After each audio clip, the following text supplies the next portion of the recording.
Hey everybody, welcome to Head to Head, a Star Wars show. So it looks like we finally got the Obi Wan series cast announced. And of course, we got more details. And we're going to go over all that right now. You're listening to Head, a Star Wars podcast. Two fans, two generations, all things Star Wars begins now. All right, hello everybody. I'm Eric Hansel. And I'm Daryl Sanders. And we're your hosts for the show. So it's looking like now we're getting, and this is a typical thing about Disney, by the way. They always seem to do this, right? They either don't give us enough information or they just give us like a bunch of information. So now we got the Obi Wan series cast. Everything's been dropped on us now, like seemingly out of nowhere, to be honest. Right. And then of course, besides that, there's been some other details that have come out about that. So yeah, man, it's really interesting. They've kind of gleaned a little bit more into what the Obi Wan series was going to be about, and then of course with the addition of the new cast members that have recently joined on board. We already knew, of course, Ewan McGregor was going to reprise the role as Obi Wan, and then Hayden Christensen is reprising his role as the Sith Lord Darth Vader, and so we knew those two were going to be back in the saddle. But we have some newcomers, to the Star Wars franchise, and it should be interesting. Yeah, it's going to be really interesting. So let's get into it.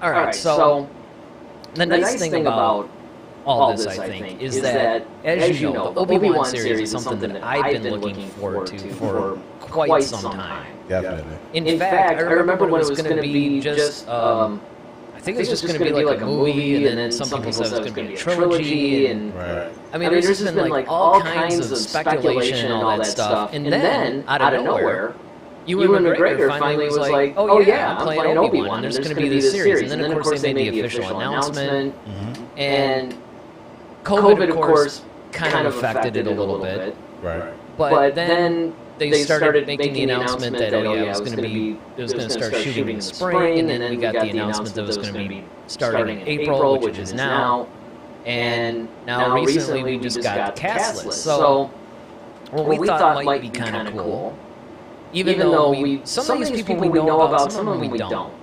So we thought it might be kind of cool to actually go over some of these people with the announcement of the cast, because usually they'll do like a few cast members. But I was really surprised that they announced like Everybody. like pretty much everybody that was in the show. So why don't you basically kick us off? So before I do that, let me ask you this question: do you want me to start with the cast, or do you want me to kind of talk about the premise of Obi Wan? Because we did get some news about actually the show itself. So which one do you want to do first? Ooh, well, why don't you give us some of the news on the premise? Because that sounds, promising. kind of tantalizing, actually. Okay, so for those of you who may not be aware, Obi Wan is getting his own series. It's actually slated to come out in 2022 due to the fact that at the end of this year we're getting the third season of Mandalorian, but we're also getting the Book of Boba Fett. And the Cassian Andor show, Andor, should be coming out pretty soon as well. I don't know where that's going to kind of fall. It's probably going to be in early 2022, I would imagine. Possibly, yeah. But we got the Bad Batch that's coming up pretty soon, too. So they're starting to really roll out these things, I think, which is kind of cool. Yeah, so the premise of Obi Wan, it takes place 10 years after the events of Revenge of the Sith. So at this point, Darth Vader is fully in his suit. And he's going around terrorizing the galaxy as only Vader knows how. And Obi-Wan is stationed on Tatooine overseeing a young 10-year-old Luke Skywalker. Now, during this period of time, they're hinting that Obi-Wan could be called off-world to deal with some type of dispute, especially with him being so well in diplomacy and using the Force kind of like for knowledge and defense, not really for attack. So, of course, he's kind of like the prime candidate to kind of get some things done. The other thing, which I'm kind of actually curious about, and I actually am looking for if they go this route, is they're actually kind of hinting that someone might actually find out about Luke and maybe coming to find Luke. And now Obi-Wan really has to kind of like bear down the hatches and really kind of defend a young Luke Skywalker. Yeah, that would be really interesting. Now, this particular series, it's a short series, and it's supposed to only go 6 episodes. So they say they have plenty of content for those 6 episodes. So hopefully, we'll see, what those entail. I don't know if it's going to be a 30-minute show or an hour show. Hopefully an hour. It sounds like it should be an hour if you're doing only 6 episodes. But then again, with Mandalorian, that was kind of all over the place too. Because there was never really a specific, some episodes are 20 minutes, other ones are like 45, and the other one's 33. You don't know. So, we might expect the same from Obi Wan, or they may actually kind of follow the, 30-minute or hour-long show, which I hope for the hour, because with it being a limited run, you need to get in as much information as possible. So yeah, I think the hour show will be more befitting. An hour show, definitely. Well, especially, it is going to be a limited series. Mm-hmm. It is going to be, I think, just basically like a one and done. I don't really think that they're going to go multiple. I mean, not only is it going to be limited in episodes, but I mean, it's just going to be a single season. Mm-hmm. So I really think that what they should do is definitely make it an hour, because there is enough that you can tell story-wise with this whole thing. I mean, I think that it would be a disservice to the character. It would be a disservice to that time in the universe if they just made it like, 25 minutes or something stupid per episode, and then just kept going from there. But to me, I think that part of the strength in what Disney is doing, at least when it comes to the television stuff, and that's mostly because of your Filonis and Favreaus, and now hopefully Deborah Chow follows the same thing, is that they don't fill. I mean, you can make the argument there's been some filler episodes in The Mandalorian, but by and large, it is exactly as long as it needs to be. And I'm hoping that that's what they do with Obi Wan. Mm-hmm. I'm really hoping that they actually make this show as long as it needs to be. We have a couple of people who have joined us. Oh, by the way, there's a couple of people that point out there was an echo, and we fixed that. Okay, cool. I was just about to and I kind of figured you might bring that up. So, that sounds like a our I don't know what's up, man. It's like this thing's doing some weird things tonight. I've already caught a couple of settings that are not the way they were saved or whatever, so I'm like, I wonder what's going on with this thing. But everything should be working now. So, all right. So let's get into this. Let's talk about these potential, well, I don't want to say potential, these people have been confirmed as to being in Obi-Wan. So we're going to kick it off, of course, with Mr. Ewan McGregor. Ewan McGregor is playing the lead. He's played him before in the prequel trilogy from Phantom Menace all the way up to Revenge of the Sith.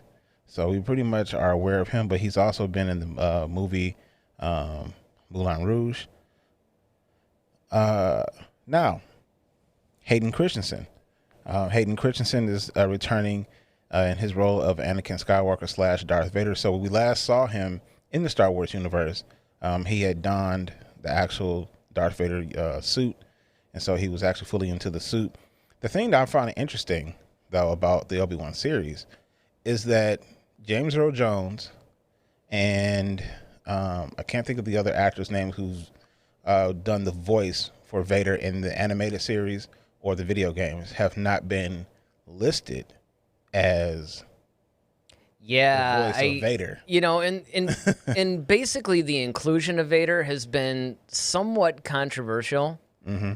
And I have mixed feelings. I think that Vader should definitely be in it, and maybe, but I don't really, the problem is Kathleen Kennedy has promised us this whole like fight of the century thing and all this other stuff. And I don't necessarily particularly think that Vader should meet Obi-Wan at this point, but it would make sense though if Vader was in it. What I think should happen is that Vader should be in it, and that you essentially have Vader doing his thing and Obi-Wan's doing his thing which would actually strengthen their meeting in 4 because you would see it would almost create this sense of something is leading up to it. You know what I mean? It's kind of like a, you got the two. Yeah, exactly. It's like a buildup. You got, one character over here doing stuff, and then the other character doing this, and then they eventually converge. Come to the head, yeah. And to me, that would really strengthen the whole thing with episode 4. And it'd be kind of cool too, because it's like if Vader kind of hears that Obi-Wan actually is doing some of this stuff, then makes it, that whole line where he's like, well, you should not have come back. Right. You should, because he knew that Obi-Wan kind of went into exile. So that whole line of you should not have come back, the whole line of, I've seen something, a presence I haven't felt since, so it's like, he's here. Obi-Wan Kenobi, like, yes, in the Force. Yeah, exactly, because it's like, why him? Yeah, exactly. Obviously, he's the one that we meet in episode 4, so it makes, if they had said, well, we're sensing Yoda, people would be like, well, who's that? Right. So, it makes sense from a storytelling perspective, but even beyond that, and this is what's really exciting to me, is the fact that even beyond that, you have this thing of, why keep bringing him up?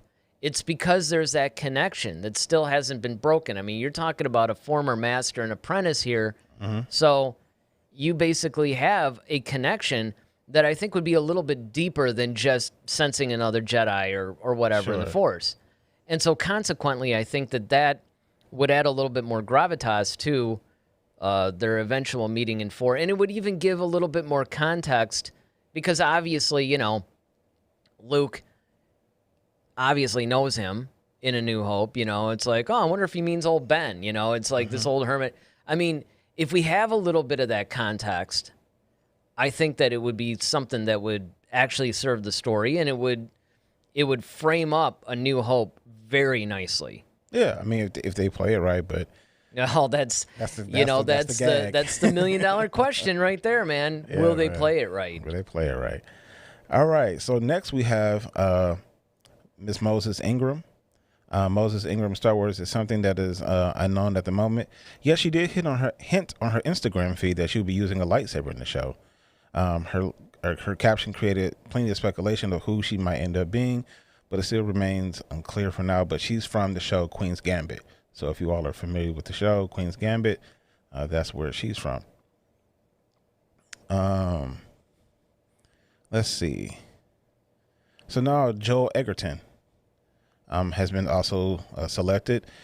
He was also involved in the Star Wars prequel movies and a supportive role where he played the version of a young Owen Lars. Yeah, yep. Both him and the one that played Aunt Beru. I forgot. Yep. Who's she? I know you haven't gotten to her yet, but and a little known fact though, about those characters. Originally in Return of the Jedi, I think Owen was actually supposed to be Obi-Wan's brother. Oh, yeah, I do remember something like the original script or something floating around where they were supposed to do that. And, that's another thing, too, is that, and, man, I'm trying not to go off on these tangents here, but but the story of Owen in particular, and even Beru, right? These guys, I think there's more to this story than what we see in A New Hope. Basically in A New Hope, it's kind of like, you have Beru every 5 minutes going, Luke, right? And then Owen pretty much hints towards his dealings with Anakin and pretty much hints about his relationship with Obi-Wan, but you actually never see him interacting, at least in A New Hope, with either one of them. You don't really see anything until you go back to, what is it, Attack of the Clones, where you start to see him interacting with both of them a little bit. And then, of course, you had that famous ending scene in Revenge of the Sith where Obi-Wan pretty much gives Luke to Owen and Beru. But you can just tell there's just there's something there. There's a story there that is just begging to be told. Because I want to know, because how did he go from, and obviously I want your thoughts, and I want your guys' thoughts too. Don't forget, the chats are open. You can chat in anything. But what I would like to see is leading up to In A New Hope, when obviously Owen doesn't have very warm feelings towards Obi-Wan. Mm-hmm. You got to wonder how that happened. Yeah, I mean, that's true. But I think it's just more so what Obi-Wan represents. I think because, and this is what I would love to see. I would love to see the conversation that inevitably probably had to have happened when, Obi-Wan, shows up on their doorstep and with this baby, and it's like, here you go. Like, you just can't just drop this off and then without any explanation. So I'm sure Obi-Wan had to explain to them what happened. Like, okay, who's this child? Yeah, remember Anakin? Yeah. Okay, look, here's the deal. Right? You got to it's kind of like, well, things didn't go so well since we've last seen you. Lots happened since then. Right. You might be hearing about a guy named Darth Vader.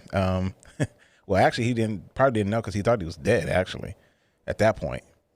But, Well, the other thing, too, though, and this even goes further in, I mean, if you really want to sit there and dissect A New Hope, which, of course, we do, because this is what we do. That's right. But if you look at a lot of the things that Owen had said in A New Hope, where he was like, when he died around the same time as your father, and he started talking a little bit about Anakin, some things that he shouldn't have known based on what we saw in Attack of the Clones.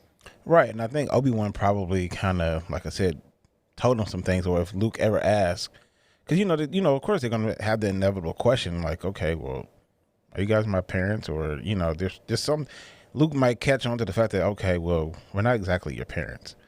Well, then who's my mom and dad then? And, you got to give an explanation to that. And so I'm sure they had to consult Obi-Wan about that. Like, okay, what do you want us to tell him? Yeah.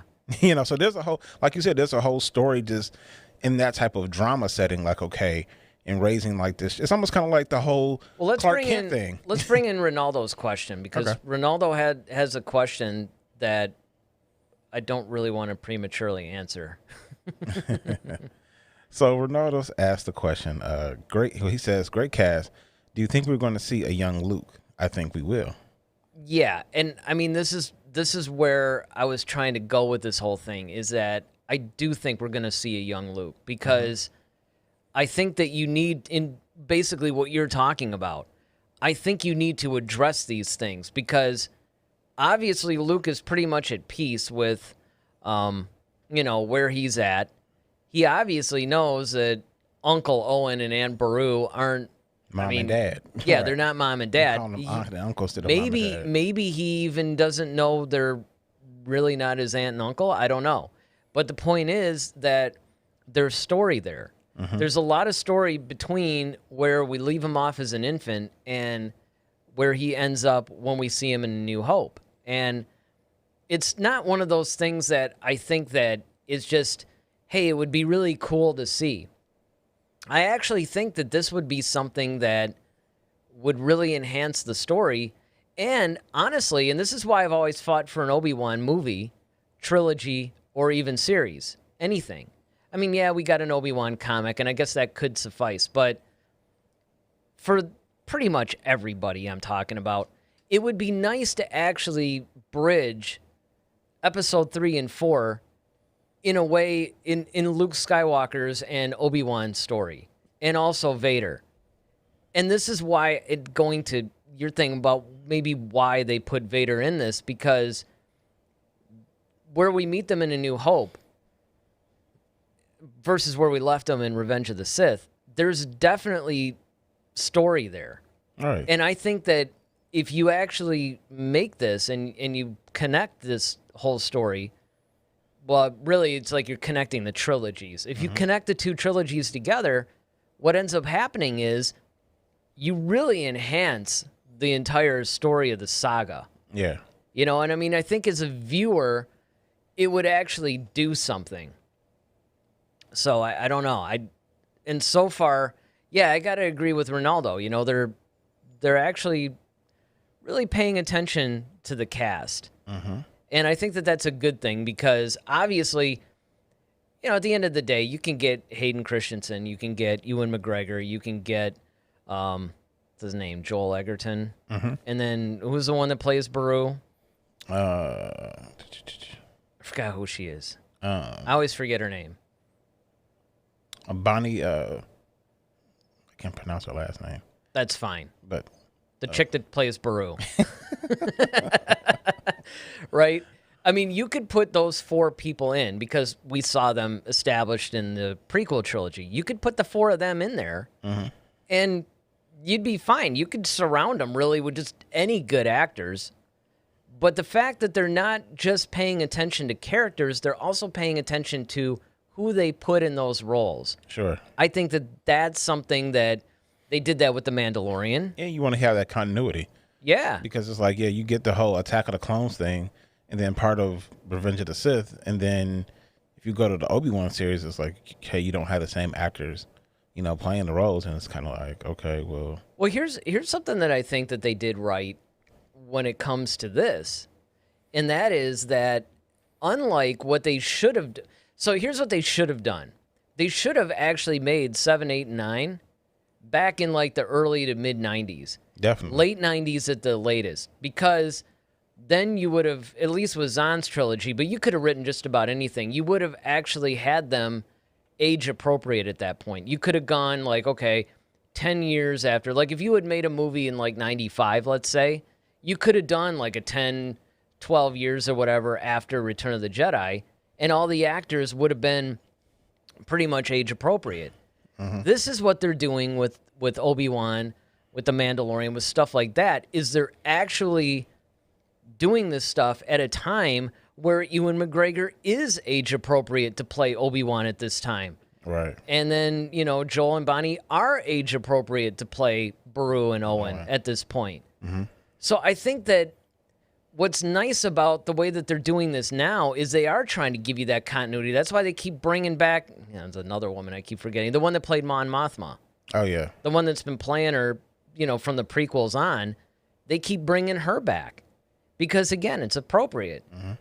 I wouldn't be surprised if at some point you don't see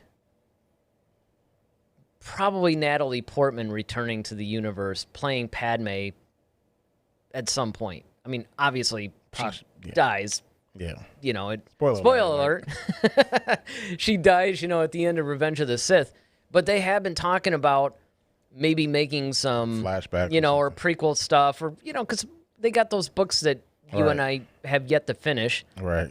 Like Queen's Peril and Queen's Shadow and all that. Yeah.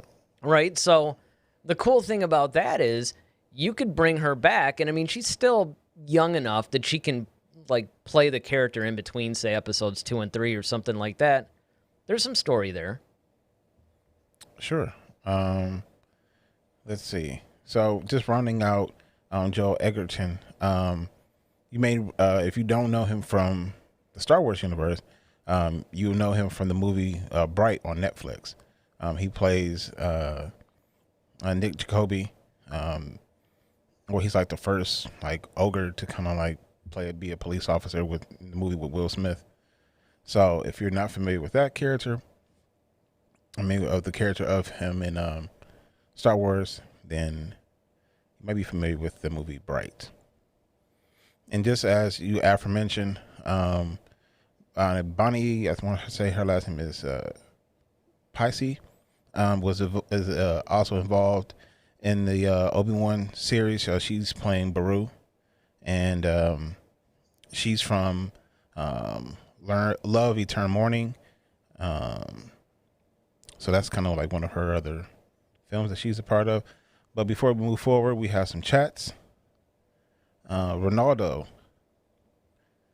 I really want to see Obi-Wan explaining Owen Lars how Anakin slaughtered the Jedi, the younglings, and Padme.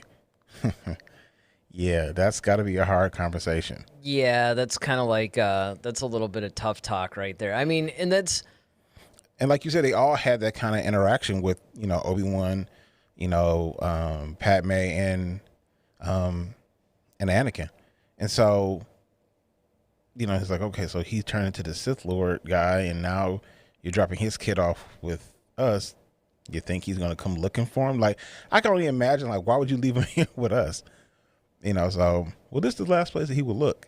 You know, he Yeah, wouldn't wanna because come if you back think here. about it, and that's a good point, you're technically putting their lives in danger, and we know what happens to them. Eventually. Eventually. And that's one of the things that always mystified me. It's like, on one hand, when you see that scene at the end of Revenge of the Sith, I mean, does he say, is there anything leading up to it? Like, hey, would you guys mind watching over him? I mean, it could be dangerous, and give him all that stuff. Now, it could be, and this is where I think that, again, you could get a lot more story out of this whole series, and that is, maybe Obi-Wan pitched it like this. Maybe he said, hey, listen, you guys raise him, take care of him, but I will watch over you and I will protect you. So no harm will really come to you. And, obviously that would be a comfort, because they would just be like, well, okay. And, of course, they're not, I mean, remember Kleeglars back, when in the book anyway, they didn't really show this so much in the movie, but, he had basically, like, fended off against a bunch of sand people. So it's not like living on Tatooine is really all that safe anyway. All right. But you do have a situation where, if you think that, okay, look, I'm harboring the son of this fallen Jedi, and depending on how much they know about him, Right. I mean, who knows, right? They could actually be really dangerous for him. But if Obi-Wan spun it like, hey, don't worry about it, I've got your back, you're going to be fine, then I can see that maybe they would be a little bit more comfortable with it. And honestly, being the Tatooine, people forget about this. Tatooine is actually on the Outer Rim. I mean, it's not really in the whole thick of everything. I mean, if you look at a map or whatever, it's pretty much out there. So Yeah. I mean, the other thing too is that, I could see, and maybe that's why, Owen kind of has the grumpy attitude towards Obi-Wan, because he knows it's kind of like, you're kind of putting us in a tough spot here. And I can see, like, the woman, Beru, being like, oh, well, hun, we want a baby. We can't have one. Well, we got one now, let's just, and I could see him kind of like, I'm not too enthused about this, because, he's, being a guy, he's probably thinking about all the other residual effects of all this. Like, well, what if he comes looking for him? And then, what do we tell this kid when he gets older? He wants to know who his parents are, like all these different things. And Obi-Wan is just kind of like, well, best of luck to you all. And I'll be in kind of the shadows over here.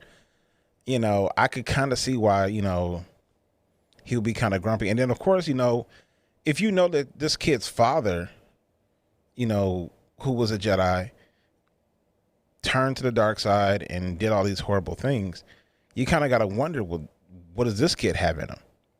Is he going to turn on us? Like, I don't know. Yeah, that's a good point. He has these powers, probably like his dad and you, Obi-Wan, like, okay.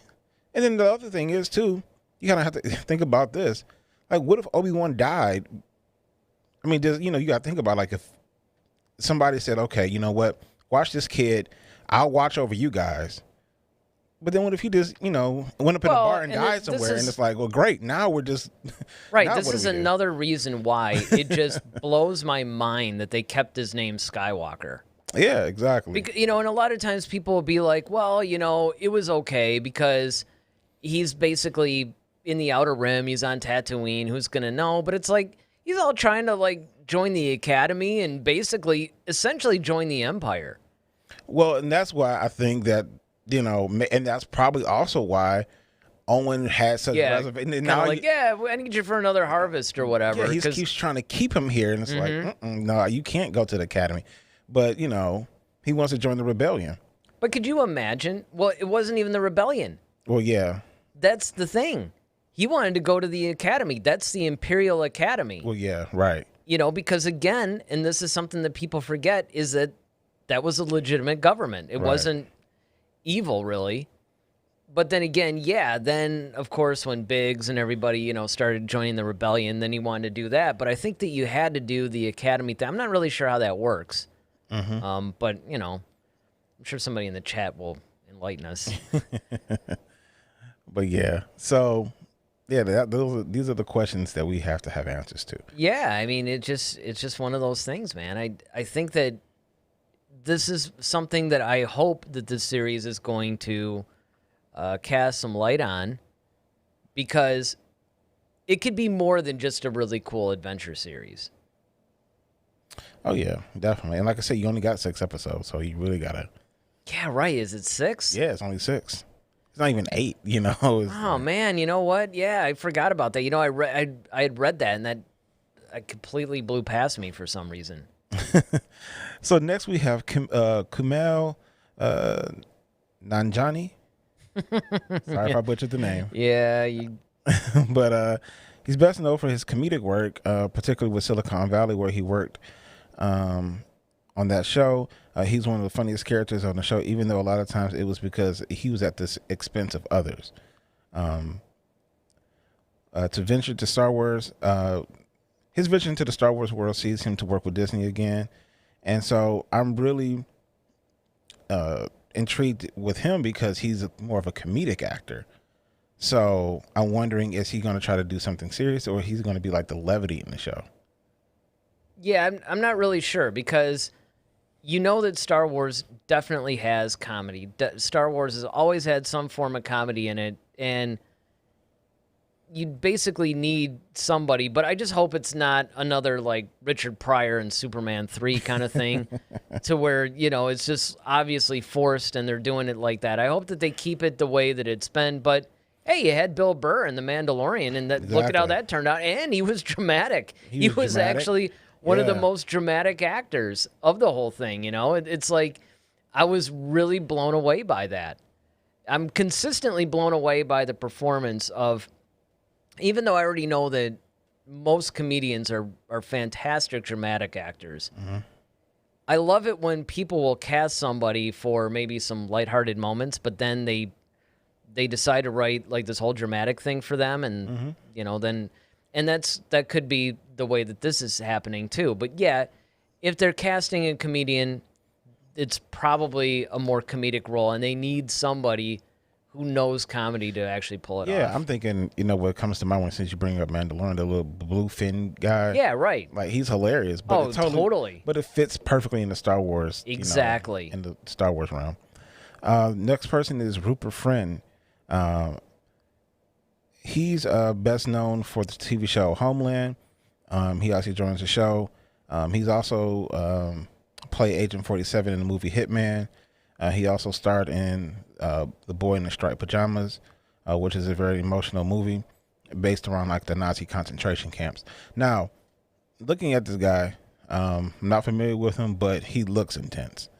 So I can see, him probably playing like some Imperial. Well, I've seen the Hitman movie. I did see the Hitman movie, and he was really intense in that too. Yeah. So I could see him being like somebody on the Empire side, like the Imperial.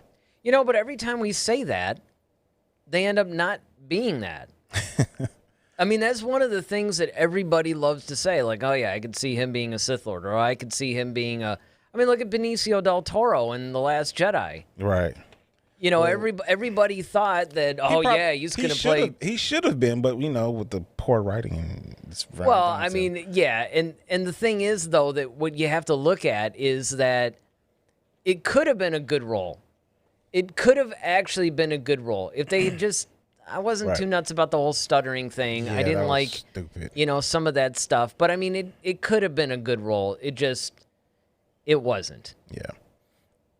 So next, we have Mr. O'Shea Jackson Jr., best known for his portrayal in Straight Outta Compton, where he played a younger version of his father, O'Shea Jackson Sr., also known as Ice Cube.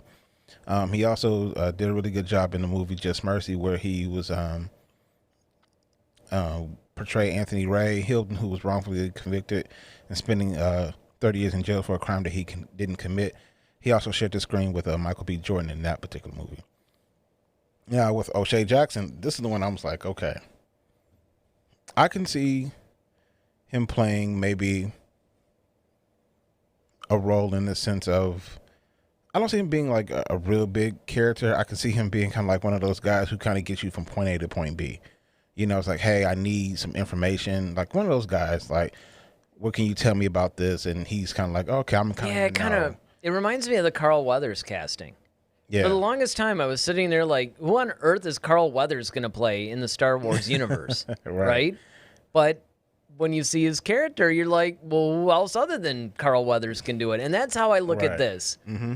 I'm not really sure, because I would never, when you look at the Greef Karga character, I never really would have, because I'm sitting there, and it's not because I see him strictly as Apollo Creed or anything like that. I mean, look, he was in Predator. There's Action Jackson. I mean, he's basically like an action hero. He's got some dramatic chops for sure, but pretty much he was kind of past his prime. And in fact, I might be wrong, but wasn't he retired? Yeah, he was retired. Yeah, he was retired. So they brought him back out for that. And once again, he knocks it out of the park. He's got just the right amount of intensity. So with O'Shea Jackson, I think that that's probably what they're going to do too, is that I don't necessarily think that it's going to be like a typecast kind of character. No, because he even did a good job in the movie Den of Thieves, where he had a big part in the whole twist at the very end, and I was just like, wow, like, all right, that was cool, so I could see him playing, he has range, I can tell, I could tell, much like his dad, his dad can play different roles. It's not always like the aggressive gangster stuff, but he has different sides to himself. Sure. And so that's why I said I can see him being one of those guys, though. Like in the Star Wars universe, I could kind of see him being almost like a person either in the Rebel Alliance who's kind of like, hey, what do we do about this situation? Or I could see him more like it's like that informant kind of guy where it's like, hey, we're trying to get into this base. How do we do this? Oh, well, you might want to go this route. And, I don't see him being really necessarily a huge major role a player in this, but we'll see. Simone Kessel. She is from the series Kings and Prophets, and that series actually, cut just after 2 episodes in the United States, but it was shown in its entirety in New Zealand. So she would have a chance to kind of really enter the Star Wars universe. Very pretty lady. She looks strong. She kind of gives me like Leia or Rey kind of vibes. Well, they're going to cast some strong woman, in a role. I mean, it just, and, I say that where I've always liked that. I mean, I remember on the show last week, I kept talking about, everybody talks about Rey or Leia, but I mean, there's been a lot of, really strong female characters that are really great in the Star Wars universe, and I'm sure they're going to add another one. But I have to say, though, that it's kind of a cliche thing these days. Yeah. But, I mean, we'll see, though. And one of the things that I always thought was really cool about the way that they do this stuff is in the casting of any of these later Star Wars things, I think that they usually do a pretty good job with casting. Now, you could say all you want about the writing and about all the other stuff, but usually the casting, I don't really think that they made too many missteps. I mean, if anything, you take something like John Boyega's character, Finn, and they cast him well, but they didn't write him well. They didn't actually go as far as they could have with that character. They kind of wasted that character in a way. Definitely. Now, in the TV side of things, I don't think that that's been the case. I think that they actually are not only casting the people well or correctly, but they're even expanding and giving them stuff we don't expect. I keep going to Bill Burr's Mayfield character, and it's like, you get that one scene where he's talking about the Empire, and then he eventually shoots that Imperial officer. It's like, that's some really heavy, weighty stuff that you did not expect, and it's cool because it's actually giving these characters a little bit more depth. I mean, look at Bo-Katan. You bring Bo-Katan back into this, and they bring Katie Sackhoff, who actually voiced her, but what was cool was they gave her more to do. Yeah, definitely. It's not just, or same thing with Rosario Dawson and Ahsoka. And, I mean, everybody, even that, what was that lady that was on the plane when they introduced Ahsoka, and she ended up fighting her with the oh, you talking about the Beskar staff? Yeah, the magistrate. Right. That was really brilliantly done. I mean, that was a cool character. I would almost like to see more stuff on her. So, you give me basically a strong female character in Star Wars, great. Sign me up. So far, so good. So far, so good. But, unfortunately, this is kind of tough because we're trying to do this whole, like, cast announcement thing and all this. But part of this is going to be speculation because we really don't know a whole lot. First of all, we don't know who they're playing. I mean, we know who Hayden Christensen's playing. We know who Ewan McGregor and the main people, but we don't know who these other people are playing necessarily. We just know that they're in it, so it's really fun to try to figure out, well, what are they doing? Definitely. Let's hit some of these chats. Yes, let's. Okay, so Ronaldo says that almost sounded scripted. Yes, let's hit the chats. Do you think they will be completely new characters or legend characters, including Ewan and Hayden? Well, I don't think they're going to be Legends characters. They're not. I don't. Yeah, I wouldn't go that far. No, I mean, there's always an out. I don't even think you're going to see Thrawn or anybody like that in this. No. I mean, the most that I would see them going is maybe introducing some of the characters from that Obi Wan comic book. Mm-hmm. But even that's a long shot. I honestly think that these are going to be all new characters. Yeah. Ronaldo also has another really good question. Now, is there a possibility that a young Leia appears? What was this? 10 years after Revenge of the Sith? I don't think so. Nah, it's a little too early. Yeah, because with Luke, they're twins, so they're both 10 years old. I mean, it's not like you really need to show Leia. I mean, what would she be doing kind of at this point? Yeah, exactly. I mean, granted, she was like a senator, or whatever, like 14, 15 or whatever. But I mean, it's still a little bit too early. Yeah. You're not going to see. I mean, is it possible that she might be showing? A lot of it depends on if they show Bail Organa or not. I was about to say, now, I can see if they, to Ronaldo's point, I can see if they were, mentioning Bail, or they were kind of trying to make some sort of military plan or whatever, and they decided to consult Bail, and you saw like a little Leia, like, well, Leia, come here, come sit down. It was like, okay, there's Leia, but like as far as her having a prominent, feature in this, no, not at all. Yeah, no way. Mm-mm. All right, and he also says, Mother Vansel, she says that would be cool, Ronaldo, if they did show Leia. And then Ronaldo also says, add Najani to the list of Marvel people coming to Star Wars. He's also on the show Eternals. That's right, he is on Marvel's Eternals. Yeah, that's right. Yeah, and again, I think you're gonna see this a lot. I think you're gonna see people from the Marvel universe cross over to because I mean that's an obvious pool to go to, right? Yeah, why not? I mean, they're great actors, and they sure, they're kind of in that world anyway. So that's one of the reasons why on Monday's show when we were speculating about Thrawn, a lot of people go Robert Downey Jr. I don't know, but I mean it makes sense. He's there, and mm-hmm. he's a good actor and he's a big actor. But again, yeah, I don't think he's making that commitment. I don't think he would really want to do that. All right. So next we have Benny Safdie. Both Benny and Joshua Safdie have been successful writers, directors, and editors, being known for the work behind the camera rather than in front of it. However, Benny has appeared on screen at times, mainly in short films. His biggest piece of work to date was directing the hit movie Uncut Gems, which starred Adam Sandler. However, when it comes to Obi-Wan, he will be in front of the camera this time.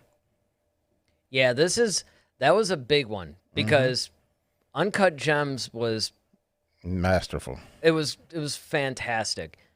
Now, granted, he's going to be in front of the camera for this, but it's really cool about who they're putting into this thing. And again, I think they're being really deliberate about this. Yeah, I mean, more so than usual, Yeah, but I think that's great because you have to, especially like I said, when you're dealing with certain characters and their story. You really want to, tell it right. So, like I said, if you're going to do an Obi-Wan, you want to tell his story the right way because, once again, he's a beloved character like Yoda, Luke, Anakin, and all those type of guys. So yeah, but here's the thing, and, I'm hoping that you can weigh on this just as much as anybody in the chat. Mm-hmm. Doesn't it seem to you like there's a gang of people, like, how many people could you actually have in this story? When I first saw this cast, I mean, because look, I get the whole like extras. Maybe there's a bunch of people in a cantina, or you might run into somebody, or maybe somebody who's like a pickpocket. I don't know, something like that, like a guest star thing. But when you're actually casting all these people, it really makes me wonder where they're going to go with this series, because there's a lot of people. And I remember one of your biggest complaints was the fact that what are you going to do? Watch him make soup all day in his hut and watch over Luke? But right, there's a lot of people in this cast. I mean, well, yeah, I mean, and once again, you should have them do something. But I remember, I forgot the actor's name, but it was in The Mandalorian. But you just brought up the magistrate. There was a guy who was the guy who was standing next to her. I forgot, he was kind of a heavyweight actor too. I forgot his name. But he really didn't do much. But it's just the fact that he's there.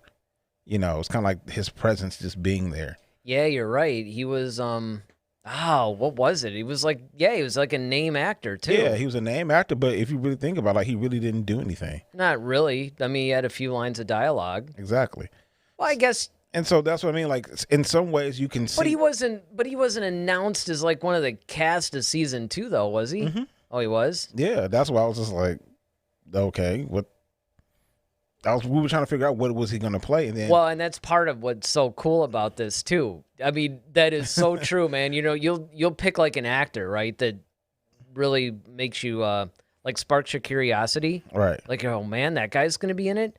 Oh, who is he going to play? And he might have like 3 lines in the whole thing. Exactly. But you do have to keep in mind that this is only a 6-episode. See, I don't think they're going to actually have any.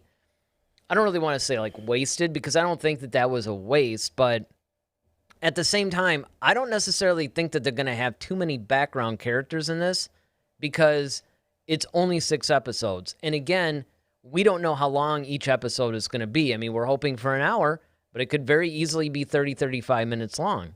Mm-hmm. And it could very well, because remember, this whole thing started out as a movie. Mm-hmm. I don't think it was even a trilogy. I think it was just going to be a movie. And so if they gave us 6 30-minute episodes, that would be like 3 hours. So that would be like, a little bit shy of the Snyder cut of Justice League. But the point is, it could just be one big movie. Endgame. Yeah, exactly. Right. So, I mean, you could actually do that, right? It doesn't necessarily have to be like a 6-hour thing. So I just don't think that they're going to have any wasted. I really don't want to say wasted characters, though. Like. Well, I don't want to say what. Yeah, they're not wasted maybe characters, like but bit players, or that's kind of insulting too, actually. You know what I mean, though? But I mean, like, we looked at things, and like, for example, like, okay, we talked about Vader, right? Vader's going to be in this, but I don't think we're going to see a whole thing with Vader. I think he's going to be kind of just sparsely kind of sprinkled in there. But it's just the fact to know that he's in there, and it's like, oh, Hayden Christensen's in the suit. I think people just are trying to keep that continuity. I think people are still trying to. But again, why put him in the suit? I think that there's probably going to be either some flashbacks too, or. Oh, I'm sure. I mean, don't get me wrong. I think he's going to be in the suit. I know he is, but yeah. I think that because you said it on one of our previous episodes. Well, why does it have to be him? Well, yeah, but once again, I think because they're always trying to match things correctly and keep the continuity of it all. So because we last saw Hayden Christensen in the suit, put him back in the suit, because remember, this still is a younger Vader. So he's not the David Prowse that we know come New Hope or Rogue One. This is still only 10 years after Revenge of the Sith. Yeah, but what I was going to say, though, if you look at it, I mean, you can make the same argument. Why not put Hayden Christensen in Rogue One? I mean, granted, I know you're just going to basically say, well, but that's a little closer to the David Prowse version, maybe? Definitely. Because it was like a week before New Hope or whatever. Yeah, the same day, basically. Yeah, but I mean, it's just one of those things that I think that it could... I mean, it just seems like if you're going to be bringing Hayden Christensen in, mm-hmm. there's more to it than just it's going to be mechanical Vader running around. Well, that's why I'm kind of wondering why they haven't announced who's doing the voice of Vader yet. That's because I wonder if we're going to hear a little bit of Hayden in the Vader suit, if that makes sense. Well, yeah, you mean like we're almost like it's still kind of like he hasn't gotten the old enough to be have James Earl Jones exactly. or black enough, basically. Right. Still a little white guy in him, So yeah, I mean exactly. So he hasn't made that alteration to his suit yet for the vocals. Yeah, he's still first tenor. But. Well, I'm just trying to think of like if they actually even have ever said how because I think somewhere in continuity, and I don't think it might have been Legends, but I think that at some point somebody explained in a novel or a comic or something how the Vader voice came to be. Mm-hmm. Because obviously that's a thing. You got Hayden Christensen who sounds like nothing like that. Right. And then all of a sudden, you just have this command booming. Posing. Yeah, and that could be because he was such a genius. Maybe he was like, you know what, I'm going to take my voice down an octave or two because people are laughing at me. Pull the Batman thing. Why are you trying to kill me? Yeah, exactly. All right. So next person we have is Indira Varma. Now, this is a person who actually was first kind of really heralded as being a part of this franchise. And she comes from, of course, a widely popular Game of Thrones. And so now she's rumored to play what is I can't the Duchess Satine. Oh, I couldn't think of her name. It was Duchess Satine. Yeah, but Satine's dead by this time. Satine, is it Satine Krantz or something? She died in the Clone Wars.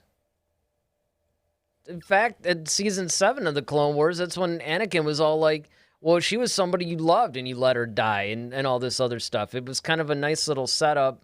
It was or maybe it was the sister of whatchamajig of Bo-Katan. Yeah, that could be. I mean, it would be interesting to see. I mean, because I remember this was actually a segment of one of our previous shows. We actually featured this particular announcement. So I'm really curious on, again, I mean, it just goes back to who are all these people going to be playing? Because on one hand, you don't want to overstack this show. Right. You want it to breathe. You want it to have space. And I'm sure that, if anybody that was involved in the production, particularly the higher ups, so like, Deborah Chow or something, they would probably be laughing going, oh, you guys have no idea. But when you just, and again, this thing just dropped out of nowhere. When they came up with the cast list, it wasn't one of those things of, hey, we're going to be announcing the cast of Obi Wan pretty soon. I just happened to be searching Google one day and all of a sudden, boom. It's like they announced this cast list and everything started going crazy and the internet, as usual, started going nuts. So, I don't know. I think that this is a good thing because it shows that, hey, we're going to be putting a lot of people into this, which means there's a lot of story to tell in this. Yeah, so that's what it was. So it's Satine Christ, it's Bo-Katan's sister, right? I don't know, man. I think she's dead. Well, unless they're showing a Could be a flashback. It's got to be. Yeah. Satine's dead. So yeah, that's it. That's what they're saying. That she's going to play Satine in flashbacks. I thought so. I'm like, she was. It was a Satine. I was like, was it Satine Johnson or? Yeah, I mean, let me check Facebook really quick. Well, you know what? But then again, a lot of this stuff, because there's been a lot of speculation, but as far as I know, there's been no real official confirmation. I mean, aside from the obvious. Yeah, I mean, aside from Hayden Christensen and yeah, McGregor. and of course, Joel and Bonnie. I mean, yeah, people that are reprising roles, basically. But other than that, there's really no confirmation about who anybody's playing. It's just like, hey, here's the cast list. Now, what would be interesting, I didn't do this yet. What would be cool, though, is to go to IMDb, because usually they would have the character names. Right. But, I don't know. Who else we got? But before I go, Michael Biehn. That's who I was talking. Yes, I thought it was somebody from like Terminator. Yes. Yep. But thanks, Ronaldo. Michael Biehn. Okay. So then the final one we have is Sung Kang. You most probably will recognize him most notably from the Fast and Furious franchise, where he played Han Lu. So he's actually going to be in Obi Wan. So I'm wondering, what they're going to do with him. I could see him being like a tech guy or something like that. Either that, or maybe like a Chirrut Imwe kind of guy. Chirrut Imwe, or even a what's-my-jig.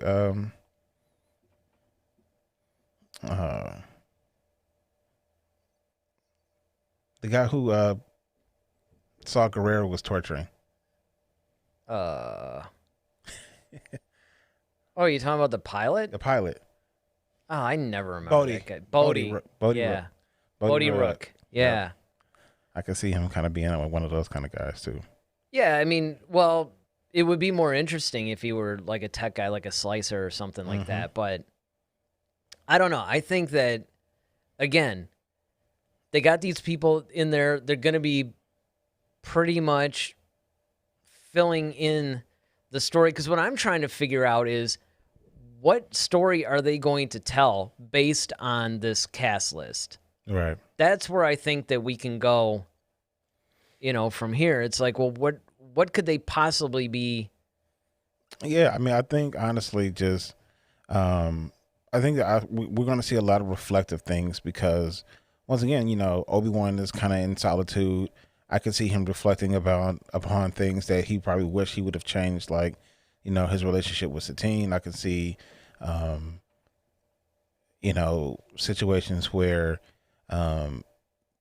he felt like, how he failed Anakin, or he didn't see certain things, or he wished he would have stepped in during certain moments where he saw Anakin kind of drifting off a bit. There's tons of things I can see as far as flashbacks, but as far as going forward, that's the question. As far as like, what is his role going to be on Tatooine? And like, okay, that's what I'm really interested in. Like, if someone found out that, okay, Luke is on Tatooine and they know who he is, because like you said, they didn't change his last name. So maybe someone heard the name Skywalker and they're like, as an Anakin Skywalker? And somebody who's, back then during the Clone Wars might be like, Well, here's the thing that I'm thinking is that, yes, there's definitely a lot of flashbacks, and that's good because I think that one of the things that we need to do is have Obi-Wan reflect on those failures, have him really be affected, because again, we have to see what makes him who he is in Episode 4. It's no different than the young Han Solo thing when they did Solo, a Star Wars story, is the fact that it's like, okay, you obviously want to play him as a younger character and you want to do some different things with him, but it can't be the trajectory to what he becomes has to make sense. Right. So you have to do that.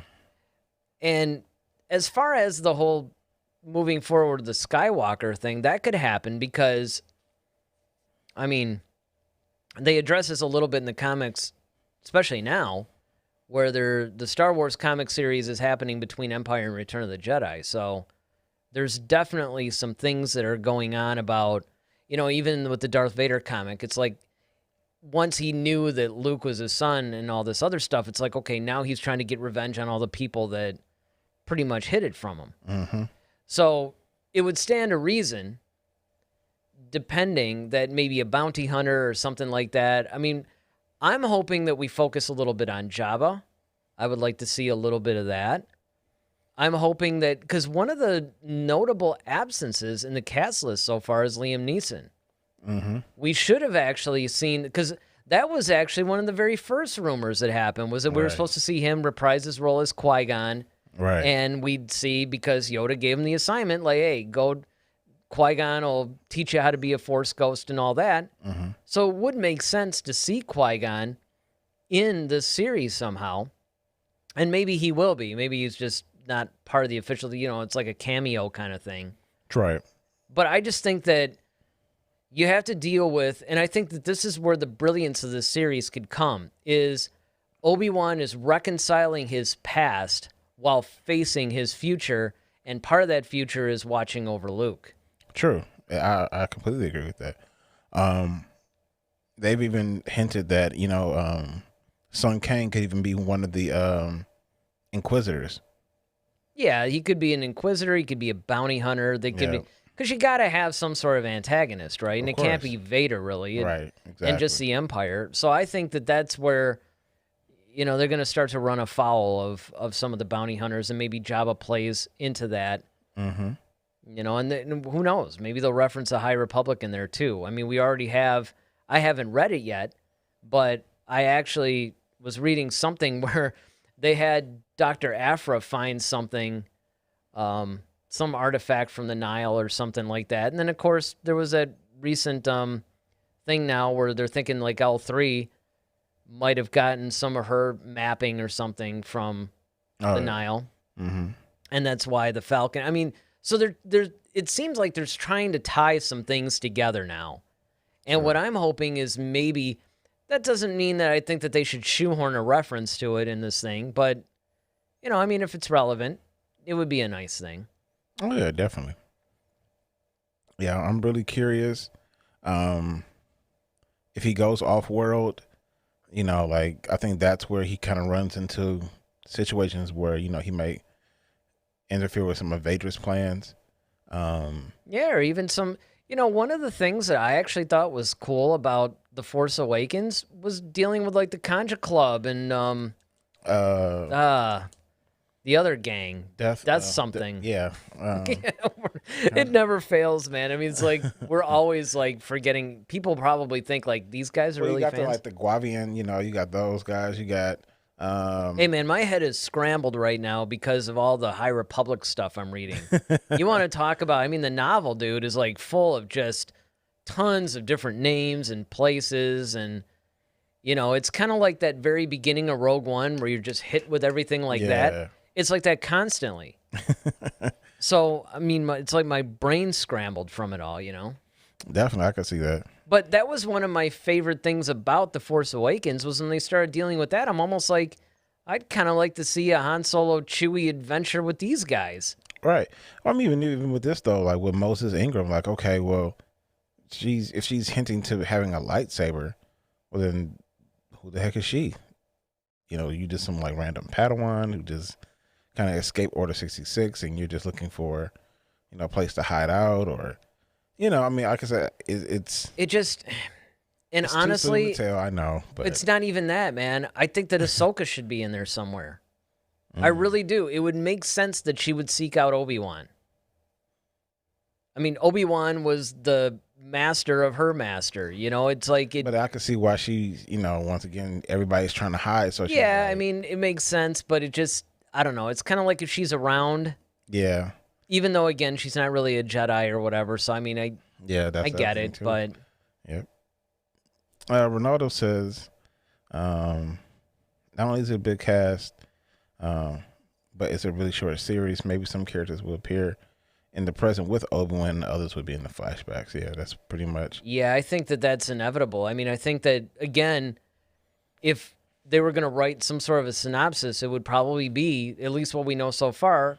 Obi-Wan has to reconcile his past while facing his future. If I had to break down the series, what I hope it's going to be in one line, that's what I honestly hope it's going to be. And with that, yeah, it's already like, okay, if they got Satine in it, it's going to be flashbacks. Right. And obviously, if they're taking the time to get Hayden Christensen back into it, other than the continuity thing like you were saying, it would just make sense. All right. Any more chats? No more chats, and that's all of our characters we've. Well, I personally hope that they do something, where they make it to where it's not so closed in on Tatooine. Mm-hmm. And they do go off-world a little bit. I understand the argument. I remember you and I debated this once before where it's like, well, they can't really go, too much because then obviously he would be discovered. But I do think that there is some wiggle room there for him to be able to go off-world a little bit, for some off-world things to happen and things like that. And I will say that I think that this series is in great hands. I mean... Yeah, Deborah Chow, I mean, she's done some great things with great things, and I mean, this is a very encouraging sign with this cast, so, we'll just have to see how it goes. All right, well, I think it's time now for my favorite segment, because I'm told we have some Clear Your Mind questions today. Yes, we do. All right. So it's time to clear your mind. That's right. This is the segment where you guys submit questions to us. We answer them. We take 2 questions every week. Who's first and what do we got? All right. The first question comes from Havoy Piedman. Do you think they will have Obi Wan go dark a bit on his show? No, I don't necessarily think. Now, it depends on what you mean by dark, though. I could see him being kind of like, almost like how Luke was on Octo a little bit. Yeah, see, that kind of dark, yes. Yeah. I think a little bit remorseful, a little bit, wistful and melancholy and all this stuff. Yeah. Like, kind of defeated and disappointed and maybe a little bit discouraged. But unlike Luke, though, he had Yoda. He had all these people more or less like encouraging him. So I don't think it's going to be quite the same thing. All right. But I definitely think that, again, they got to introduce some drama into this thing. And if you really think about it, when you look at Obi Wan, he's kind of the key to the failure to the whole universe. I mean, I'm just gonna say it like that because, first of all, Qui-Gon wanted to train Anakin. The Council didn't want to do it. And then once Qui-Gon's killed, Obi-Wan's all like, well, I'm training him. I don't care what you guys say. And then the Council begrudgingly agrees. And then, of course, he ends up losing Anakin. And, there's just like a lot of different things to where he basically played a big role where I can understand why he would be down on himself. Oh, yeah, certainly. And then, of course, just reflecting on all the other things that had happened. I mean, it makes sense to me. Yeah. Yeah, Ronaldo says, I don't think so, just sad and depressed. Yeah, sad and depressed. That's the thing. I think it would really be more of a depression than an anger. But then again, that could lead to the dark side too. True. Because you have attachments, you have things like that. So if you're holding on to the past and you're basically lamenting over it and you're just angry. And you're just kind of right and frustrated and everything else, then you could make the argument. It would be interesting. But the problem is that Obi-Wan, when you look at where he's at in episode 4 and even episode 3, you could, I guess, do a whole thing to where he kind of goes dark but then comes back. But I think he's kind of like on the same level in this regard as Yoda, where he's too good of a Jedi at this point to really... Like, he knows, like, okay, I can't. Well, there would be nothing to tempt him, and not to mention the fact that, I mean, for him to even go slightly dark would almost be like, that's his problem. His problem is that because of all this stuff, he lost people to the dark side. First there was Dooku, which he knew as Qui-Gon's master, and he saw what happened to him. It's almost like he's seen too many dark side guys. So, yeah. Who's next? All right, the next question is from Orson Nell. I still don't understand how Luke could die from a force overdose when he's overdose. When he is the grandson of the Force. Make it make sense. Yeah, well, I mean, you can't really. It's a really cool power. It drained him. I mean, look, even Michael Jordan gets tired. Yeah, I mean, I guess he exerted him. I guess you can say he just exerted himself to the point where, he just... I actually like your explanation better. Where when we were talking about this on one of the shows, you're basically like, well, it wasn't so much that it killed him. He no longer served any purpose. He had to go so that Rey could come into her own. Right. He had to because as surrender long himself. as Luke was there, he'd be the guy. It's almost like he outlived his usefulness in that sense, or he had to go. He had to let her fulfill her destiny, and as long as he was around, she would never really reach that. She wouldn't be pushed to the brim to reach her destiny if he's still there, because he's that crutch. Yeah. It's like, well, okay, well, you go do it then. It's very much the reason. It's the same reason why Obi Wan sacrificed himself. Right. It was the exact same thing. I don't think that him projecting himself is what killed him. I think he let himself go. Yeah. Exactly. You know, I mean, Obi-Wan had a little help. Well, yeah, he let himself go because, But again, a lot of people think Vader didn't kill him. Right. He disappeared before that blade hit. Yeah, that blade hit. And that's why Vader was like stomping in on. Yeah, he's just like, that's still to me like one of the funniest things, like stomping like. The best thing was when you brought up, like, did he go back to the Emperor after that and be like, hey, right, like, hey, have you seen this? Yeah, so I was fighting Obi-Wan, and, is this a thing? Did you know about this? Did you know about this? Because Palpatine's like, yeah, don't worry about it. But yeah, he's gone right, though. But I mean, that's the thing, right? It's like people forget that. A lot of times people think that, it's almost like he kind of held the blade up and then he just disappeared. And then Vader's blade made contact. Yeah. So. But to Luke from the distance, it looked like Vader killed him. Right. And that's kind of, I think, the way that, he wanted it to go. But the point being that it was a self-sacrifice. Right. It was something that Obi-Wan did by his own power. He did it on his own terms. And that's the thing that, he said, if you strike me down, I become more powerful than you could possibly imagine. And it's just I think that's the reason why because people are focused on that strike me down part. Right. And they look at it like Vader struck him down. Right. And they probably, they figured like in 1977, you didn't want to be too gory with it. So they kind of like, as he's barely making contact, but like who just vaporizes though, but you thought that's what a lightsaber did. That's exactly, I was going to say that. I was just like, man. Like that's part of, no one. Don't accidentally touch the thing. Yeah. Especially when you see what happened to Luke's hand, that thing get lopped off. Right. That's when lightsabers took on a little bit more of a characteristic that you can understand. Mm-hmm. But at that point, it didn't make any sense. And at first I thought the same thing, like, well, maybe because of the limitations of effects back then, maybe Vader did actually hit him, and that was when, Obi-Wan was just like, "Oh, I'm out." Right. But I don't think so. I mean, we could definitely that's definitely been proven by Maul, because that was the case. Maul should have been vaporized, and Qui-Gon too. True.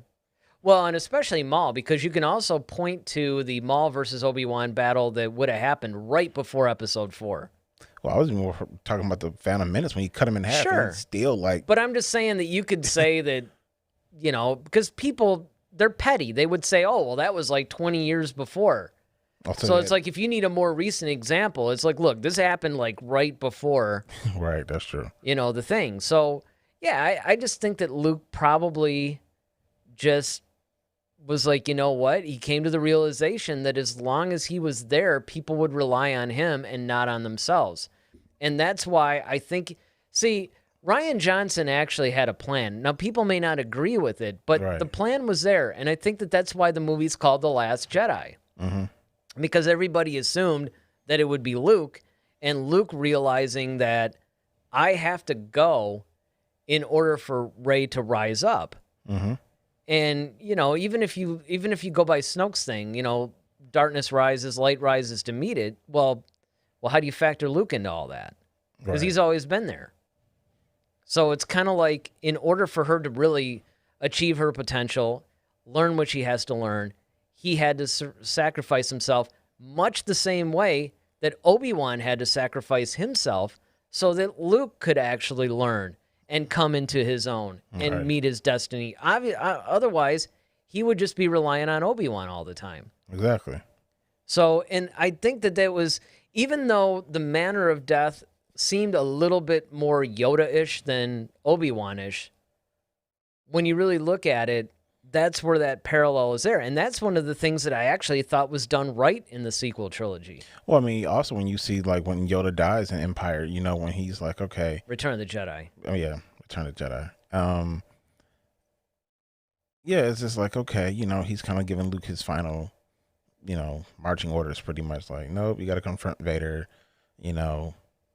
And then you also, by the way, yes, he's your father. Like, for real, for real. And then, you know, all of this stuff. And then, you know, he kind of just allows himself to he gave himself up to the Force. Yeah, but I think Yoda actually did die of old age, though, because he was... Well, he was sick. He said old and weak, you know. You know, he was... Yeah, that was more of a, hey, man, I'm about to go, so I got a couple more things I got to tell you, but... Yeah, I see that light at the end of the... Yeah, right? But let's see. We got some in the chats. Ronaldo pretty much confirms what we were saying. It was because he completed his purpose and the Force took him. Good old bro Lee Powell. I think he had to remove himself so she can make her own choice because he knew who she was and why he was so feared. He so feared her power to be drawn to the dark side. Yeah. I mean, that's it. You know, you have to... That's the problem with this whole mentor-mentee relationship in Star Wars is the fact that, in a way, it's flipping the script on the Sith thing. I was just about to say that. Yeah. You know, because their thing is it's a little bit more antagonistic and a little bit more malevolent and aggressive, where it's kind of like, okay, you got to kill me. One person to have the power, the other person to crave it. You have to kill me, and that's how you prove your worth as a Sith. But this is almost the same way, where it's kind of like eventually the master has to kind of step aside and... Yeah, it's like no different than being a parent. You know, it's like, okay, once your kid gets to a certain point, it's like you have to let them go and let them figure out life for themselves. Even going with that, right? So there's a difference when you leave the nest as a kid. Right. And your parents are around, and you might be living your own life. You might have your own wife and kids or whatever. But the thing is, you know your parents are there. When they die, though, now you're truly on your own, and now you're going to rise up to another level because you just know that emotional support or physical or financial or whatever it is, you know, you know that is gone. And you have to almost like move up to another level now. Right. And, you know, in our case, if we're guys, so it's kind of like, you know, your father goes, now you become more like the patriarch of the family. The family or, you know, whatever. So I think in a lot of ways, it's the same thing with the Jedi and the whole master and apprentice relationship is that even if the master goes out, like the apprentice goes off and they're doing their thing, they know they can always call upon their master. Now, of course, there's a little bit of a cheat there because you have the Force Ghost. You can always call on them. Yeah. Because Yoda's still, you know, coaching them and teaching them lessons, basically. But the point is that physically they're not there anymore. So you have to, and that's what happened. Luke becomes this crazy, powerful Grandmaster because Yoda's gone, Obi Wan's gone, all these people are gone. So now he's the one. Yeah. And that's why he's like, no, I'm the last of. Yeah. Yeah, the last of the Jedi will you be. Yep. And I think that's a really important distinction. Yeah. Ronaldo says, if you strike me down, I should become more powerful than you can possibly imagine. It took us 40 years to understand what that means in the sequels. Well, you know what? If you're a Star Wars fan, you're in for the long game, my friend. Yeah, because, you know, a lot of times, and that's what's so rewarding, and why I love Star Wars so much, is because... So Lucas wrote that 40-some years ago at this point, right? Right. And it's so open-ended that you can continue building upon those stories, and you can actually add depth and meaning to something that was written all those years ago. Star Wars is great because it's very modular. It's unlike a lot of other franchises like that. It's modular, and I think that's the reason why... As fans, we all get frustrated sometimes with the way the sequel trilogy went and things like that because you could do so much with it, and when people drop the ball, it's a little bit disappointing Because the other problem is now they're introducing canon that you have to get around now. Yeah. You know, it's kind of like, okay, not only did you screw this story up, but you've basically hosed it for Everybody future else. people, to come up with storylines. I mean, it's, unless you do a reboot or something like that. But the beautiful thing is it's modular enough that you can go around if you need to. So, after 40 years or whatever, we finally figure out what that really means. And again, I think that part of that, too, is the fact that we started in the middle of the saga. Right. We're starting at episode 4, and it's kind of like, would you really stop and think about what it was like when you first saw this thing? It was the thing that made Star Wars so cool, especially in New Hope, because it was a self-contained story. Mm-hmm. You could actually take that movie for what it is. And leave it, yeah. And leave it. Or you can start questioning, like, certain things that are said, like Clone Wars. What's that? Mm-hmm. But if you don't necessarily need to know, though, in order to enjoy the movie. Sure. And that was one of the things that I think that George did so brilliantly. And then eventually when he started expanding the story a little bit, he went back and got those things, and then it's like, okay, I'm going to give you this and show you how this relates to the main story I gave you the first time. Right. But what's beautiful, and this is something that I can't even think of another franchise where this is the case, is that if you took those movies away, it still wouldn't, ruin the story. Like, you could actually take it on its own or add the other episodes to it, and it's the same experience. Kind of like Batman, I guess. Well, I mean, but the thing about Batman, any of the comic book stuff, and this is what I think what frustrates a lot of fans, is the fact that they reboot that stuff all the time. That's true. And then they have different series, and those things will contradict, and that's true. I mean, look at Spider-Man, right? It's like in one of the Spider-Mans, I think it's like the Amazing Spider-Man, he's in high school, and I think it was a Spectacular Spider-Man or something, he was in college. I mean, it's like there's all kinds of, then they did the whole thing in the comics where they adopted the movie thing to where the web spinning was biological instead of mechanical. So they're constantly reinventing themselves in that. Yeah. Ronaldo says, I never really thought Luke was going to be the last of the Jedi because he was going to be the main point of the movie. So what's the purpose of Rey? Well, again, it's almost like taking any little thing in history and saying, well, what's the point of going beyond? The point is that there's going to be a future. There's going to be more stories, right? The Jedi aren't going to end with Luke. They're going to go on. And that was the whole point of Broom Kid, honestly, was the fact to show that, the Force doesn't just belong to this group or that group or the other group or anything like that, right? It belongs to everybody. Mm-hmm. And so even when the great and mighty Luke Skywalker dies, that's not the end of the Jedi. And even if it is, that's not the end of the Force. Right. Good is still going to be there. Evil's still going to be there. You're still going to have... I mean, what was that rumored story that they were going to... Didn't they say something about like an episode 10 or something? Or, no, it was Rogue Squadron? The Patty Jenkins thing? Yeah. I think that's supposed to take place after episode 9. Yeah. So... the point is that they're moving beyond, and I think that that's one of the things that's healthy that Star Wars needs to do, is that we need to get away from the Skywalkers.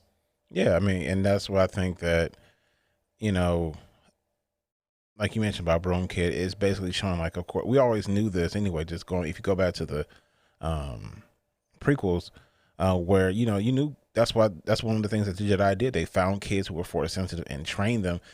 The Jedi philosophy is a religion. It's more so of a philosophy of life, and this is what they choose to do with the Force. But the Force is given to everybody. It's just whomever can tap into it wields it differently. Sure. I mean, look, the Old Republic, the High Republic. This is all way before any of the Skywalkers. Right. So, I mean, you have like all these different things, and the idea is that it continues. I think a lot of people look at it like Luke Skywalker becomes the top of the pyramid, but that's not necessarily true. Lee Powell has a really good perspective. He says, it just hit me that it's a possibility that Sidious or Sidious Palpatine would not have revealed himself for the final battle if Luke was still present. Yeah, it's funny. I actually thought of that a lot. Mm-hmm. Because, obviously that was Ryan. There's the real world stuff. Yeah. The Hollywood stuff. But if you're just going in universe, that's a really good point, is the fact that it's not till Luke Skywalker's gone that Palpatine reveals himself. Yep. And it's also interesting that, that's why I really want to see some stuff between, say, The Mandalorian and The Force Awakens. Because Palpatine was always around. He made Snoke. Mm-hmm. Well, why? What was his end game with him? Obviously, you can look at it's the final order. It's, Well, I think the whole thing was the fact that he needed someone to be once again the face of it, because he knew, like, okay, if Palpatine revealed himself that he was still alive, he knew Luke would probably stop at nothing to go get him. Oh, absolutely. And that would be the end of it. And he knew that he was too weak to deal with somebody like Luke, because he knows Luke is way too powerful. Well, quite frankly, even when he was kind of reborn, Luke would have been way too powerful for him anyway. Yeah, like when you saw him, he's got this machine that's basically holding the man up. It wasn't until he got the power from Kylo and all them to... Right, but let's just say that happened, right? Because that was part of his plan. He was going to re-inhabit this new body or whatever. Mm-hmm. Let's just say he got his full body. I still say that Luke would have beat him easily, actually. Because Luke was just... Don't get me wrong, Palpatine is extremely powerful. But you're still talking about the grandson of the Force. Yeah, because Luke had just come into his own by that point. Yeah. Luke was just... The Force was almost like his plaything at this point. Yeah. He wasn't quite overpowered like he was in the Legends novels, but... Still. And so, yeah, Palpatine knew that as long as Luke was around, he was sending all these other people out. But it's interesting, though, because...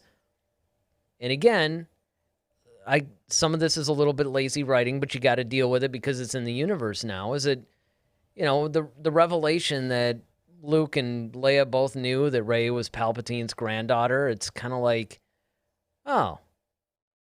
But you got to kind of wonder, like, when did that happen, though? That's my point.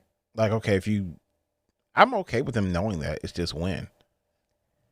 Well, it would have been better if, first of all, it makes sense if Leia knew about it, and even if Luke kind of knew about it, like maybe once he sensed her darkness and all this stuff, it's kind of like, oh, I know where I felt this before. And a lot of people think that was the thing. People think that in that line where he was like, I felt this power once before, that he was talking about Kylo, and now people are speculating he was talking about Palpatine. In universe, that could very well be the case. Outside of the universe, no. That Rian Johnson probably wasn't even thinking anything, because they weren't even going to resurrect Palpatine. Mm-hmm. Colin Trevorrow was not going to have Palpatine come back. Right. And Rey wasn't going to be his granddaughter. See, that's the problem, is that we know too much about the way the actual stories were constructed, right?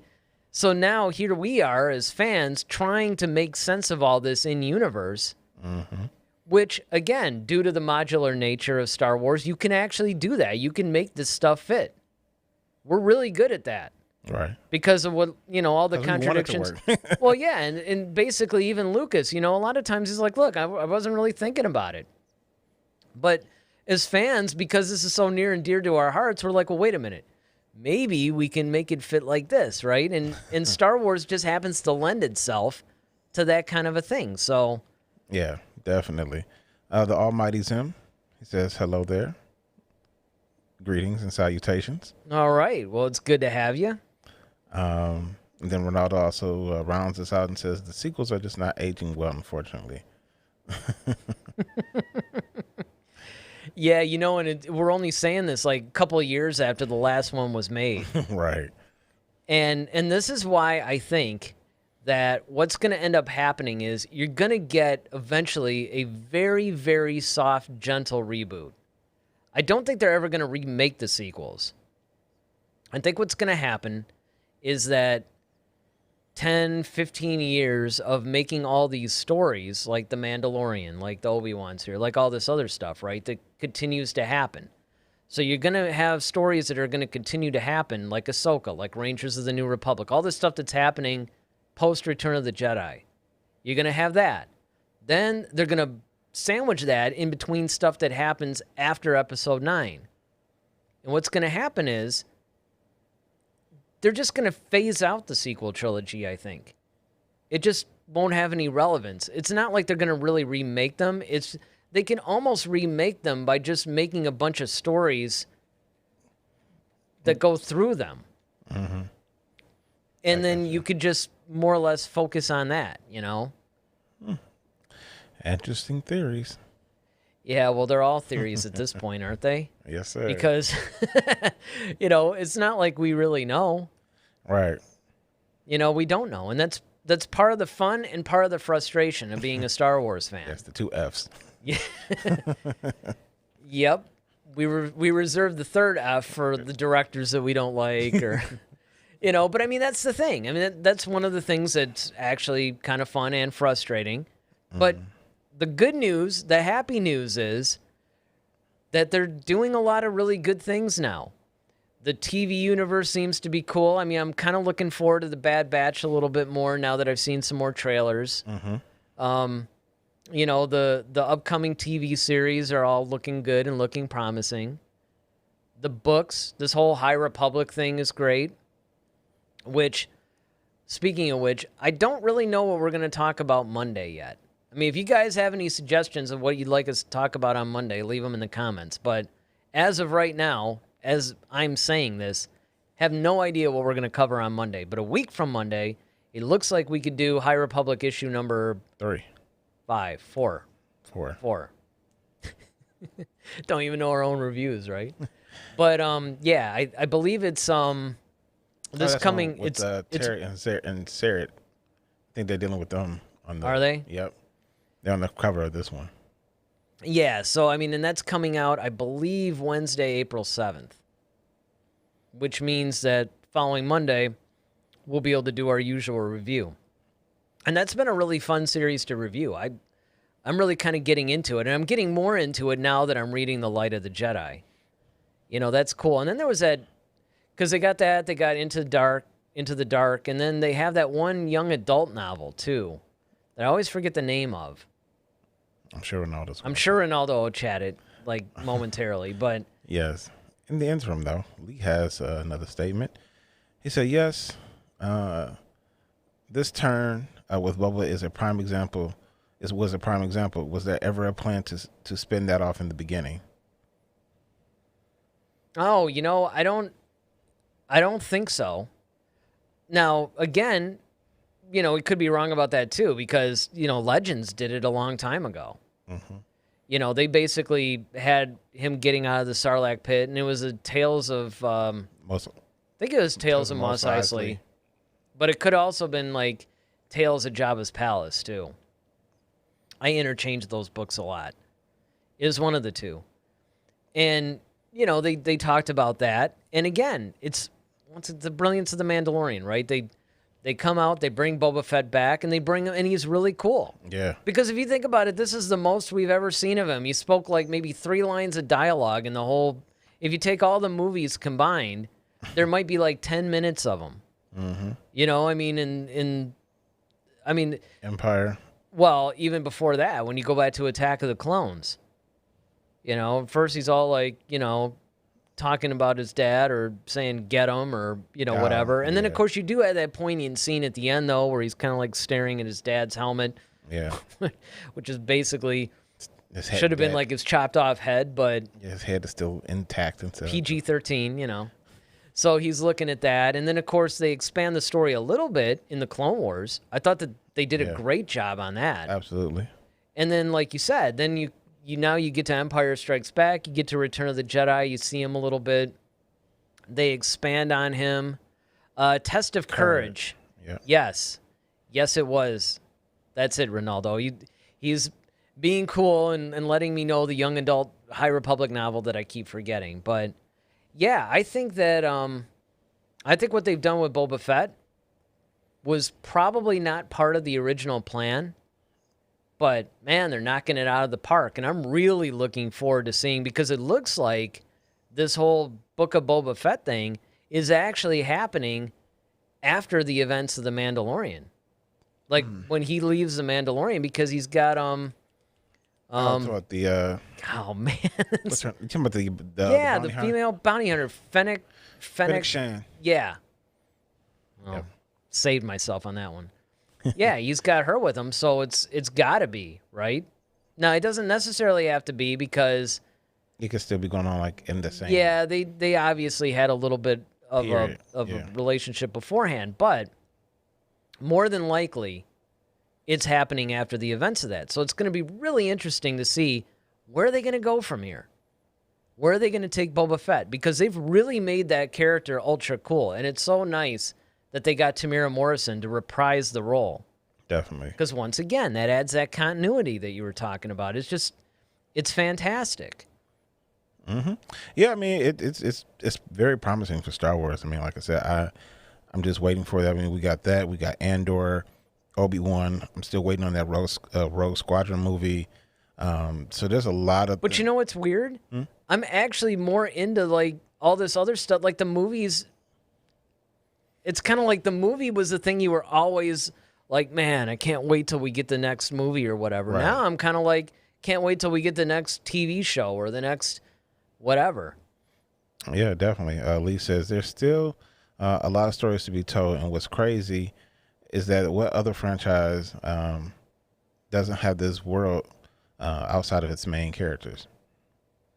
Well, and I will say this, and this is something that we covered in Monday's show too, is the fact that, yeah, you can. Star Wars is the only franchise that I know of where you can invent a bunch of shows that have like none of the main characters in them. Mm-hmm. Because the world itself is so complete and so intact and so known. And I'm looking directly at the latest Thrawn book. Now, I think the sequel to that one's actually going to be released sometime this month. But basically, yeah, the original Thrawn trilogy that, and I'm talking Disney canon here, I'm not talking Legends, not Heir to the Empire or any of that stuff. But basically, in the Disney canon, they had Thrawn Alliances, and Thrawn Treason. That basically, in addition to Rebels, reintroduced the characters, or reintroduced that character back into canon. And now they have Thrawn Ascendancy, Chaos Rising, and now they're going to have Thrawn Ascendancy whatever. And they also just announced the other day the third book in that trilogy, which will come out in November. So you have this whole trilogy of books now that feature like none of the original characters at all. In fact, not only do they have none of the original trilogy characters, they have none of any of the characters. The only characters that they have in this book are the ones that they created specifically around Thrawn. So like Aralani, who is like another commander or something, like another admiral or something like that. And of course, Eli Vantos is, I don't think he's actually made like a significant appearance yet, but he's in that world though. So the cool thing is it deals completely with the Chiss. It just deals with the unknown regions. And that was one of the main things that when I was talking about in this past Monday show about how I think that Thrawn is the future of Star Wars. Right.